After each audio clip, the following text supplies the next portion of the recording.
عالم اسلام میں سے عالم عرب ان کے شکنجے میں جا چکا،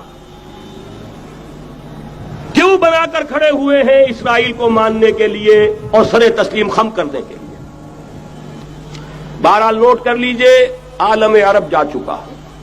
کوئی دن کی بات ہے، میں سنسنی پیدا نہیں کرنا چاہتا، لیکن حالات اور واقعات سے نگاہیں بند کرنا بھی کوئی دانش مندی کی بات نہیں ہے۔ یہ ایودھیا کی مسجد شہید کی گئی، ابھی یہ ایک بہت بڑا مزار جو ہے شہید کیا گیا، اور اس کے ساتھ کئی مسجدیں شہید کی گئی۔ یہ سب کیا ہے؟ یہ مسلمانوں کی نفس دیکھی جا رہی ہے کہ کوئی غیرت اور حمیت نام کی کوئی شے باقی ہے؟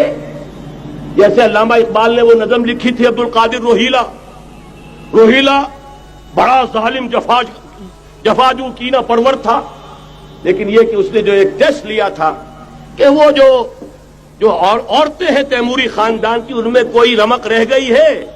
معلوم ہوا کہ نہیں، کہ غیرت نام تھا جس کا گئی تیمور کے گھر سے، ختم، غیرت نکل گئی۔ اسی طرح ایودھیا کی مسجد، اب چرار شریف، اور یہ کوئی دن کی بات ہے کہ اب مسجد اقصی کا نمبر آیا کہ آیا، اس کے لیے پوری تیاریاں ہو چکی ہیں۔ یروشلم کا مشرقی حصہ خالی کرایا جا چکا ہے، اس کے اندر اب پورا تسلط یہودی کر رہے ہیں، یہاں تک کہ اب کے یاسر عرفات صاحب نے بھی کچھ نہ کچھ جو ہے احتجاج کی بات کی ہے، حالانکہ اب تک ہر بات مان کر منقار زیرے پر تھا، لیکن یہ کہ ایک وقت آتا ہے آخر کار اسے بھی کچھ بولنا پڑ گیا ہے۔ لیکن یہودی اب پیچھے قدم ہٹانے والا نہیں ہے۔ ان کا تھرڈ ٹیمپل، تیسری مرتبہ ہیکل سلیمانی تعمیر ہونا ہے۔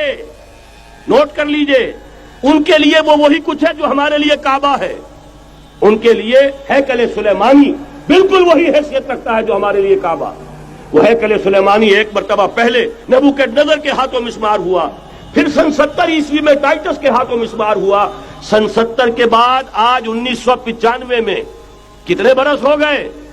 پورے 1925 برس ہو گئے کہ ان کا کعبہ زمین بوس پڑا ہوا ہے۔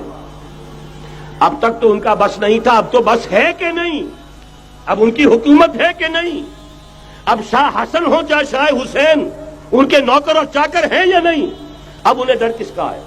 لہذا کوئی دن کی بات ہے، مسجد اقصی شہید ہوگی اور ٹیمپل کی تعمیر شروع ہوگی۔ یہ تو بہرحال ایک نقشہ ہے۔ اگلا نقشہ آپ کو بتانا چاہتا ہوں، ایک دوسری تصویر ہے۔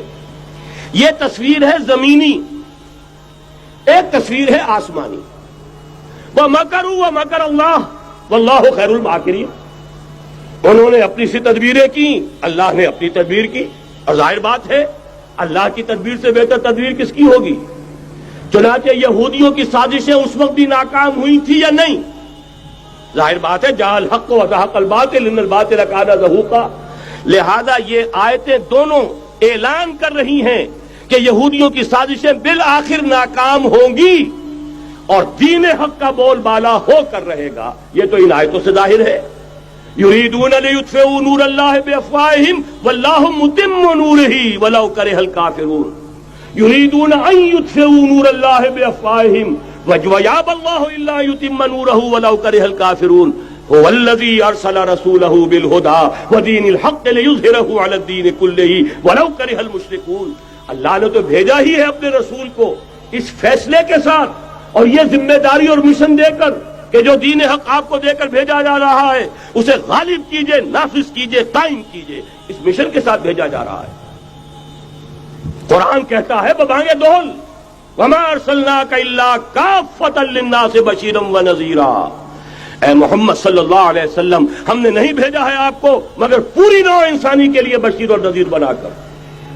تو جان لیجئے کہ یہ مقصد بعثت محمدی صلی اللہ علیہ وسلم بتمام و کمال اس وقت پورا ہوگا جب کل عالم انسانیت پر، کل روئے ارضی پر اللہ کا دین اسی طرح غالب ہو جائے گا جس طرح کہ محمد رسول اللہ والذین معہ صلی اللہ علیہ وسلم ورضی اللہ تعالی عنہم اجمعین، ان کے ہاتھوں سے، ان کے ایثار سے، ان کی قربانیوں سے، جن کا نقشہ آپ کے سامنے مولانا کھینچ چکے ہیں، ان کے اثار، ان کی قربانیاں، ان کی محنت، ان کی جفاکشی، ان کی سرفروشی، ان کے جان تن من دھن لگا دینے کے نتیجے میں جیسے اس وقت غالب ہوا تھا کل روئے ارضی پر غالب ہوگا، تب کہیں جا کر مقصد بعثت محمدی مکمل ہوگا۔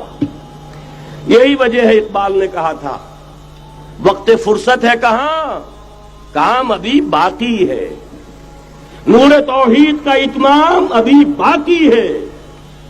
لیکن ساتھ ہی خوشخبری بھی دی تھی، یہ چمن معمور ہوگا نغمہ توحید سے، آئے گا وہ دور، یہ چمن معمور ہوگا نغمہ توحید سے، لازماً آتا رہے گا۔